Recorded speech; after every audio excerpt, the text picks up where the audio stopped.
سلاخوں کے پیچھے میں پوری قوت سے چلا رہا تھا، لیکن ایک پولیس والا میرے پاس آ کر بولا، بک بک بند کر، قتل کیا ہے تو نے، اگر زبان بند نہ کی تو ڈنڈے سے ماروں گا۔ کمینہ کہیں کا، چھٹانک بھر کا چھوکرا ہے نہیں، اور قتل کر کے بھاگ رہا تھا سالہ۔ وہ شخص مجھے سر تا پیر تک دیکھ کر غضبناک لہجے سے بولا۔ میں رو رہا تھا، مجھے پتا تھا کہ یہ لوگ بے حس ہیں، اسی لیے میں اسی جیل کے ایک کونے میں بیٹھ گیا جہاں اور بھی مجرم بیٹھے تھے۔ میں ایک کونے میں بیٹھ کر گھنٹوں سر رکھے رونے لگا۔ میری ماں میرے لیے رو رہی ہوگی، کون خیال رکھے گا اس کا؟ مجھے اس وقت صرف اپنی ماں کا خیال تھا۔ اگلے روز عدالت کے سامنے بھی میں نے یہی کہا کہ میں نے قتل اسی لیے کیا کہ وہ شخص میری ماں کے ساتھ زبردستی کرنے کی کوشش کر رہا تھا، لیکن میں پھر بھی مجرم ثابت ہو گیا۔ مجھے 7 سال کی قید سنائی گئی۔ میری ماں بھی بہت رو رہی تھی، میں بھی اس کے ساتھ لگ کر رونے لگا۔ میں اپنی ماں کا واحد سہارا تھا۔ میرا قصور بس یہ تھا کہ 15 سال کی عمر میں اپنی ماں کا محافظ بن گیا تھا۔ اس پر اٹھنے والی ہر نظر اور ہاتھ پر میں نے احتجاج کیا تھا، اور میں مجرم ٹھہرا تھا۔ کیس یہ ہے، ہمارا قانون، ہمارا انصاف سچ ہی کہتے ہیں۔ قانون اندھا ہے، مجرم کو کھلے چھوڑ دیتا ہے اور ہم جیسے غریب کو سلاخوں کے پیچھے قید کر کے مجرم بنا دیتا ہے۔ میری بھی پکار کسی نے نہیں سنی تھی، مجھے جیل میں بند کر دیا تھا۔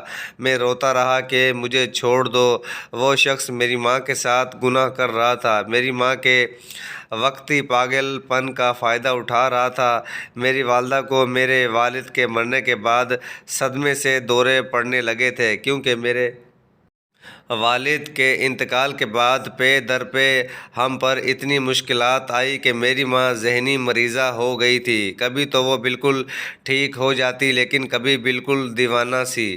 میں جیل کے سیل کونے میں بیٹھا اپنی گزشتہ زندگی کے بارے میں سوچ رہا تھا۔ میرا نام عباس ہے، میری عمر 15 سال تھی جب میرے ابا کا انتقال ہو گیا تھا۔ صبح صبح اماں کے رونے دھونے کی آواز سے میری آنکھ کھلی تھی۔ میرے والد کو رات سوتے ہوئے ہی ہارٹ اٹیک ہوا تھا۔ اچانک میرے والد رات تک ٹھیک ٹھاک تھے، ہاں وہ سگریٹ بہت پیتے تھے، اس لیے ڈاکٹر نے بھی ان کی موت کی وجہ سگریٹ نوشی ہی بتائی تھی۔ ہم ماں بیٹے پر تو جیسے قیامت ہی ٹوٹ پڑی تھی۔ میری ماں کا رو رو کے برا حال تھا، اسے بار بار غشی کے دورے پڑ رہے تھے۔ میں اپنی والدہ کو سنبھالے ہوئے تھا، میرے لیے اب میری ماں ہی کل کائنات تھی۔ چند دن لگے تھے امی کو سنبھالتے ہوئے۔ میرے ماں باپ میں بہت محبت تھی، میں نے آج تک اپنے والدین کو لڑتے جھگڑتے نہیں دیکھا تھا۔ ہمارے چچا تایا بھی ہمارے ساتھ رہتے تھے، لیکن ابا کی آنکھیں بند کیا ہوئیں، سب کی آنکھیں ہی ہم سے بدلنے لگی تھی۔ بظاہر میرے چچا تایا میرے ساتھ بہت پیار جتا رہے تھے، امی کو بھی بہن کہہ رہے تھے، لیکن ایک بار میرے چچا نے جو کچھ میری ماں کے ساتھ کیا، ایک بار میری والدہ رات کے وقت میرے کمرے میں آ گئی، آہٹ سے میری آنکھ کھل گئی۔ میری ماں بری طرح سے گھبرائی ہوئی تھی، ان کی رنگت اڑی ہوئی تھی۔ میں نے جب ان سے ان کی آمد کی وجہ پوچھی تو وہ میرے ساتھ لگ کر رونے لگ گئی، کہنے لگی، عباس تمہارے چچا میرے کمرے میں آئے تھے، میں بڑی مشکل سے اپنی عزت بچا کر آئی ہوں۔ یہ کہہ کر وہ پھر سے رونے لگی۔ میری عمر 14 سال تھی، میں اتنا بھی بچہ نہیں تھا کہ اپنی ماں کی ادھوری بات کا مطلب نہ سمجھ سکوں۔ یہ سن کر میرا خون کھولنے لگا۔ حالانکہ ہمارا گھر 3 منزلہ تھا اور چچا چچی پہلی منزل پر رہتے تھے، تایا تیسری منزل پر اور ہم بیچ کی منزل میں رہتے تھے۔ سب کے پورشن تھے۔ ابو کی زندگی میں تو سب ہی امی کی بہت عزت کرتے تھے۔ میرے چچا تایا نے ابو کے انتقال پر بھی یہی کہا تھا کہ وہ ہماری کفالت کی ذمہ داری اٹھائیں گے، لیکن ابھی تو بمشکل عدت ہی ختم ہوئی تھی اور وہ اپنی بڑی بہن جیسی بھابھی پر بری نظر رکھنے لگے تھے۔ میں شروع ہی سے غصے کا تیز تھا، مجھے چچا کی حرکت پر بہت غصہ آنے لگا۔ میں نے امی سے کہا کہ آپ آج کے بعد میرے کمرے میں سویا کریں، میں دیکھتا ہوں آپ کو کون پریشان کرتا ہے۔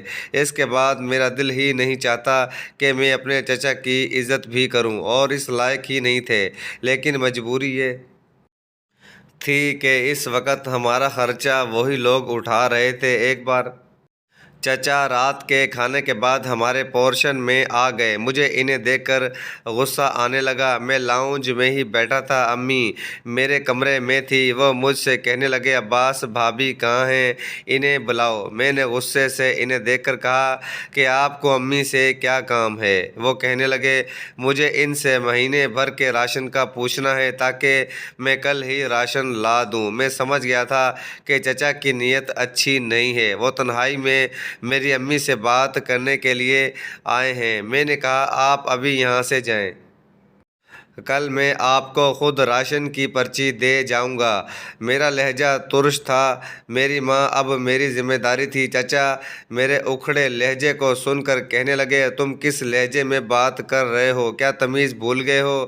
اتنے بڑے تم نہیں ہوئے کہ ہم اب تم سے گھر کے معاملات میں بات کریں، تم اپنی پڑھائی پر توجہ دو تو بہتر ہے۔ مجھے یہ سن کر آگ ہی لگ گئی تھی، میں غصے سے کھڑا ہو گیا۔ اس وقت سامنے رکھا شیشے کا گلدان پکڑ کر زمین پر پٹک دیا۔ میں نے کہا میں پڑھائی پر توجہ دوں اور آپ میری بیوہ ماں پر؟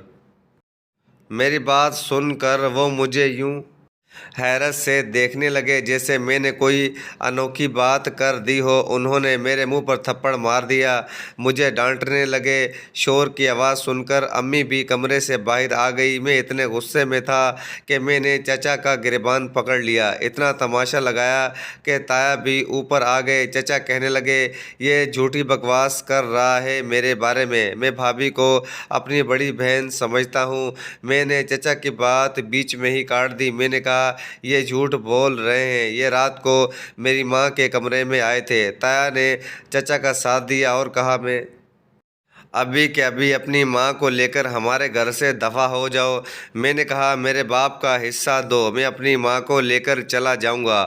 میں اپنی والدہ کو ایسے گھر میں رکھنا بھی نہیں چاہتا تھا جہاں ان کی عزت غیر محفوظ ہو۔ میرے تایا نے گھر کے حصے کے پیسے دے دیے، لیکن وہ بس اتنے ہی تھے کہ ہم نے ایک چھوٹا سا گھر خرید لیا۔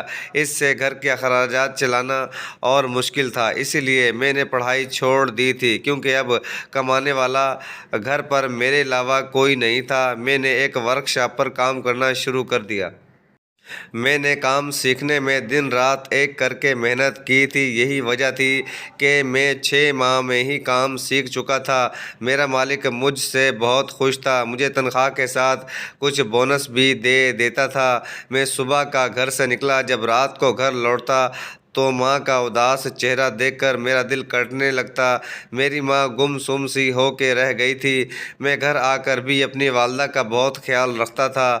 ابھی ابا کو مرے 1 سال ہی ہوا تھا، میں بس اتنا کما لیتا تھا کہ میرا اور میری والدہ کا اچھا گزر بسر ہو سکے کہ جب میں گھر آیا تو اماں گھر پر نہیں تھی۔ مجھے حیرت ہوئی کہ اماں تو کہیں آتی جاتی نہیں تھی، تو اس وقت کہاں گئی تھی؟ مجھے بہت بھوک لگی تھی، کیونکہ میں رات کا کھانا اماں کے ساتھ ہی کھاتا تھا، اسی لیے اکیلے کھانے کو دل ہی نہیں کیا۔ میں اماں کا انتظار کرتا رہا۔ کچھ دیر بعد جب اماں گھر میں داخل ہوئی تو ان کے ہاتھ میں ایک چھوٹا سا شاپر تھا۔ میں نے پوچھا کہ اماں آپ کہاں گئی تھی؟ تو کہنے لگی میری پڑوسن مجھے زبردستی اپنے ساتھ درس پر لے گئی تھی، وہیں رات ہو گئی، کھانا بھی میں نے وہیں سے کھا لیا ہے، تمہارے لیے بھی لائی ہوں۔ امی نے مجھے اس شاپر میں بریانی نکال کر دی۔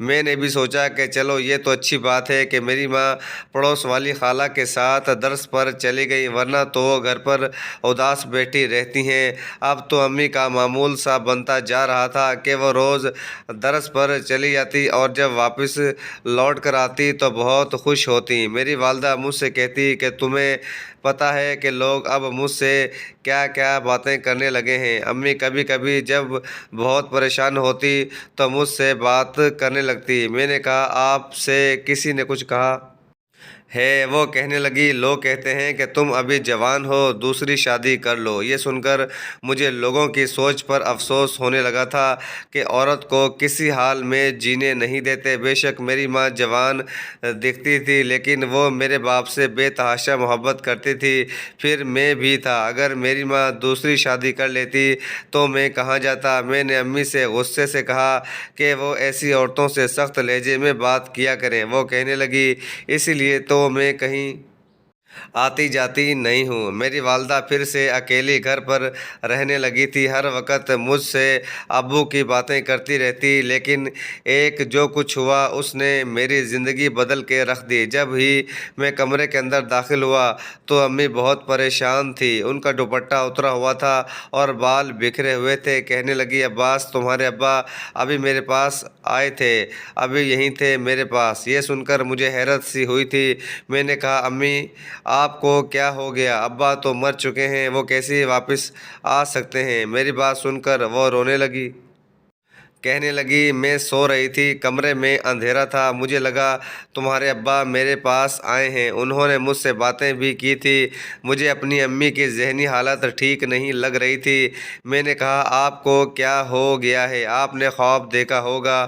مجھے بہت دیر لگی تھی امی کو سنبھالنے میں، وہ شاید اکثر ابا کو خواب میں دیکھنے لگی تھی، اسی لیے ایسے خواب دیکھنے لگی تھی کہ انہیں لاشعوری طور پر یہ لگنے لگا تھا کہ ابا ان کے پاس آتے ہیں۔ اب تو اکثر امی رنگ دار جوڑے پہننے لگ جاتی، میک اپ بھی کرنے لگی۔ کہنے لگی تمہارے ابا کو مجھ پر یہ رنگ زیادہ اچھا لگتا تھا، وہ کہتے تھے زاہدہ تم یہ رنگ پہنا کرو، آج تمہارے ابا میرے پاس آئیں گے تو بہت خوش ہوں گے۔ مجھے اپنی اماں کی فکر رہنے لگی تھی، لیکن مجھے کمانا بھی تھا، تبھی گھر کا چولہا جل سکتا تھا، اس لیے میں دن بھر ورک شاپ پر کام کرتا، لیکن جب گھر لوٹتا امی نئے نئے کپڑے پہنے یوں تیار ہوتی جیسے ابا کی زندگی میں ہوتی تھی، اور مجھ سے بہکی بہکی باتیں کرنے لگتی کہ تمہارے ابا مجھ سے ملنے آئے تھے۔ ایک دن مجھے صبح سے ہی ہلکا ہلکا بخار تھا، لیکن میں کام پر چلا گیا، مجھے لگا تھا کہ بخار خود ہی ٹھیک ہو جائے گا، لیکن دوپہر تک تو میں ورک شاپ کے ایک طرف ہی بے حال سا لیٹا ہوا تھا۔ میرا بخار بہت تیز ہو چکا تھا، مجھے میرے مالک نے چھٹی دے دی۔ میں بخار سے کپ کپاتا گھر پہنچا تھا، لیکن مجھے یہ دیکھ کر حیرت ہوئی میرے گھر کا دروازہ بند نہیں تھا۔ میں جب اندر داخل ہوا تو میرے ہوش ہی اڑ گئے، امی کے کمرے سے باتیں کرنے کی آوازیں آ رہی تھی۔ میں یہ پریشان تھا کہ میری ماں کا کیا بنے گا، کہیں وہ پاگل ہی نہ ہو جائے۔ وہ اپنے خیالوں میں ابا سے باتیں کرتی رہتی ہیں، اب تو وہ باہر کے دروازے کا بھی خیال نہیں رکھتی، وہ کھلا رہتا ہے۔ مسئلہ یہ بھی تھا کہ میرے پاس اتنے پیسے نہیں تھے کہ انہیں کسی ڈاکٹر کے پاس لے کر جاتا، پھر انہیں بظاہر کوئی بھی بیماری نہیں تھی، وہ دن بھر ٹھیک ہی رہتی تھی، بس جب میں ورک شاپ سے آتا تب وہ تیار ہو کر بیٹھ جاتی، یہی کہنے لگتی کہ ابا ان سے ملنے آتے ہیں۔ میں سمجھتا آج بھی امی اکیلے ہی باتیں کر رہی ہیں، لیکن جیسے ہی میں کمرے کا دروازہ کھولا تو میں حیران رہ گیا، سامنے ایک مرد بیٹھا تھا۔ کون تھا وہ شخص؟ میں تو غصے سے پاگل ہو گیا تھا۔ وہ شخص میری والدہ کے ساتھ زبردستی کرنے کی کوشش کر رہا تھا اور وہ انہیں ابا سمجھ رہی تھی، اسی لیے ہنس رہی تھی۔ میں کمرے میں داخل ہوا تو مجھے دیکھ کر وہ شخص گھبرا سا گیا، میں نے جاتے ہی اس شخص کا گریبان پکڑ لیا اور اسے مارنے لگا۔ میری ماں بھی ہوش میں آ چکی تھی، یہ دیکھ کر مجھے چھڑوانے لگی، لیکن میں نے ایک گلدان پکڑا اور اس شخص کے سر پر مار کر اس کا سر پھاڑ دیا۔ یہ دیکھ کر میری ماں رونے لگی، کہنے لگی یہ تم نے کیا کیا؟ جاؤ یہاں سے بھاگ جاؤ ورنہ تمہیں پولیس پکڑ لے گی۔ میں بہت گھبرا گیا، اسی لیے بھاگ گیا، مجھے معلوم نہیں تھا کہ میں کہاں بھاگ رہا ہوں، لیکن میں پکڑا جا چکا تھا۔ وہ شخص میرے وار سے مر چکا تھا، نہ جانے کب سے وہ میری ماں کی ذہنی حالت کا ناجائز فائدہ اٹھا رہا تھا۔ 7 سال میں نے جیل میں گزارے تھے۔ شروع میں تو میری ماں روز مجھ سے ملنے آتی، میرے لیے روتی رہتی، پھر مجھ سے کہنے لگی تمہارے ورک شاپ والا سیٹھ مجھے مہینے بھر کا خرچہ دے جاتا ہے، کہتا ہے کہ جب تک عباس کی سزا ختم نہیں ہو جاتی وہ راشن اماں کو دے جایا کرے گا۔ مجھے یہ تسلی ہو گئی تھی چلو میری ماں کو پیٹ بھرنے کے لیے کسی ملازمت کی ضرورت نہیں پڑے گی، لیکن اس کے بعد میری والدہ مجھ سے کم ملنے آنے لگیں۔ مجھے وہاں جیل میں بس امی ہی سے ملنے کا انتظار رہتا تھا، لیکن وقت کے ساتھ ساتھ میرا انتظار طویل ہونے لگا۔ میری ماں اب مہینوں بعد مجھ سے ملنے آنے لگی، لیکن آہستہ آہستہ میری ماں ناواقف اسٹائل بدلنے لگا۔ وہ اور بھی جوان لگنے لگی تھی، وہ مجھے کچھ ماڈرن سی لگنے لگی تھی۔ مجھ سے جیل میں کام لیا جانے لگا۔ میں نے ان 7 سالوں میں بہت مشقت بھری زندگی گزاری تھی۔ میں 7 سال بعد جیل سے چھٹ کر جب گھر آیا تو ایک بات نے مجھے بہت حیران پریشان کیا تھا۔ میری والدہ اب ویسی نہیں رہی تھی، وہ مجھ سے کھچی سی رہنے لگی تھی، مجھ سے ٹھیک سے بات بھی نہیں کرتی تھی۔ میں نے جب ان سے وجہ پوچھی تو کہنے لگی کچھ نہیں، تمہیں ایسا لگ رہا ہے، ورنہ میں تو بالکل ٹھیک ہوں، جیسے پہلی تھی۔ ایک رات مجھ پر پھر سے ایک قیامت ٹوٹ پڑی۔ رات کو میری ماں مجھے دودھ کا گلاس لازمی پلانے لگی تھی، جسے پی کر میں کچھ ہی دیر میں سو جاتا، لیکن ایک بات مجھ سے میرے ایک پڑوسی نے کہی جو مجھے اپنے کانوں پر یقین نہیں آ رہا تھا۔ ایسا کیسے ممکن تھا؟ اس رات میں نے وہ دودھ نہیں پیا بلکہ گرا دیا۔ پھر میں جلد ہی اپنے کمرے میں چلا گیا تاکہ میری والدہ کو لگے کہ میں سو چکا ہوں، لیکن رات ہوتے ہی مجھے پھر سے اپنی ماں کے ہنسنے کی آوازیں سنائی دینے لگیں۔ میں یہ سوچنے لگا کہ کیا میری ماں کو اب بھی رات کو دورے پڑتے ہیں۔ میں نے جب دروازہ کھولنا چاہا تو وہ لاک تھا۔ میں نے جب کھڑکی کھول کر اندر کا منظر دیکھا تو میری روح فنا ہو گئی۔ وہ شخص تو اندر زندہ سلامت موجود تھا جس کے قتل کی سزا میں کاٹ کے آیا تھا۔ مجھے اپنی آنکھوں پر یقین نہیں آ رہا تھا۔ وہ شخص زندہ کیسے تھا؟ اگر وہ زندہ تھا اور میری ماں بھی یہ بات جانتی تھی تو بولی کیوں نہیں؟ مجھے اس قتل کی سزا ملی تھی جو میں نے کیا ہی نہیں تھا۔ میں نے دروازہ کھٹکھٹایا، میری ماں نے گھبراتے ہوئے دروازہ کھول دیا۔ کہنے لگی تم کیسے جاگ گئے؟ انہیں شاید میرے جاگنے کی امید نہیں تھی۔ میں بھی اپنی خود غرض ماں کی باتیں سن چکا تھا جو میرے بارے میں کمرے میں کر رہی تھی۔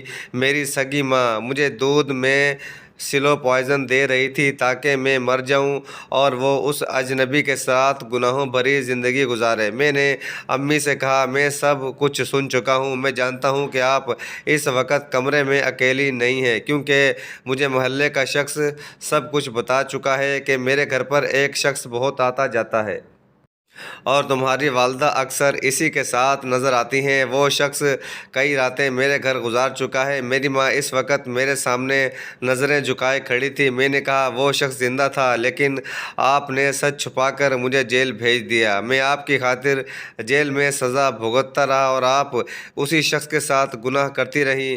مجھے آپ کو ماں کہتے ہوئے بھی شرم آتی ہے۔ آپ نے میرا اس رشتے پر سے اعتبار ختم کر دیا۔ وہ رونے لگی، کہنے لگی کہ وہ جوان تھی، اسی لیے تنہا زندگی نہیں گزارنا چاہتی تھی، دوسری شادی کرنا چاہتی تھی، لیکن جوائن فیملی میں رہتے ہوئے یہ ممکن نہیں تھا کیونکہ چچا تایا انہیں کبھی بھی ایسا قدم نہ اٹھانے دیتے۔ اسی لیے انہوں نے چاچا پر جھوٹا الزام لگایا تھا۔ کیونکہ وہ میرے غصے سے واقف تھیں اسی لیے ان کا کام آسان ہو گیا تھا۔ ہم الگ رہنے لگے تھے۔ میں دن رات ورک شاپ پر ہوتا تھا۔ جب وہ میری ماں کی ملاقات اس شخص سے ہوئی، وہ ہماری پڑوسن کا بھائی تھا۔ درس کے بہانے میری ماں اسی کے ساتھ گھومتی پھرتی تھی۔ جب اس شخص نے شادی کا اصرار کیا تو میری ماں نے یہ کہا کہ لوگ یہ کہتے ہیں مجھے دوسری شادی کرنی چاہیے۔ میرے جواب کا وہ یہ مطلب سمجھی کہ میں بھی ان کی شادی کے لیے رکاوٹ ہوں۔ میری ماں اس شخص کی محبت میں اندھی ہو چکی تھی، اسی لیے ڈرامے سے خود کو پاگل ثابت کرنے لگی۔ وہ اس شخص سے خفیہ نکاح کر چکی تھی۔ جب میں نے اس شخص کو گلدان مارا تو وہ مرا نہیں تھا بلکہ زندہ تھا۔ مجھے راستے سے ہٹانے کے لیے یہ ڈرامہ رچایا گیا تھا۔ مجھے ساری حقیقت جان کر افسوس ہوا تھا۔ اگر وہ مجھ سے سچ کہہ دیتی تو میں کبھی اپنی ماں کی خوشیوں میں دیوار نہ بنتا بلکہ خود ان کی شادی کروا دیتا، کیونکہ میں اپنی ماں سے محبت کرتا تھا، اسے خوش دیکھنا چاہتا تھا۔ بس مجھے یہ غلط فہمی تھی کہ وہ میرے باپ سے بے حد محبت کرتی ہیں، اسی لیے اپنی عمر میرے باپ کے نام گزار دیں گی، لیکن نہیں، ایسا نہیں تھا، کیونکہ ایسی وفا کم عورتیں ہی نبھاتی ہیں۔ کاش کہ میری ماں مجھ سے سچ کہہ دیتی۔ میں ساری بات سن کر وہاں سے خاموشی سے چلا گیا، دوبارہ پلٹ کر بھی اپنی ماں کو نہیں دیکھا تھا، جس نے اپنی خواہش کی خاطر میری زندگی کے 7 سال برباد کر دیے، اور اب بھی مجھے اس شخص کے کہنے پر دودھ میں سلو پوائزن دے رہی تھی۔ میرے آنسو بہہ رہے تھے اور میں سوچ رہا تھا کہ یہ ماں کا کیسا روپ تھا جو میں نے دیکھا تھا۔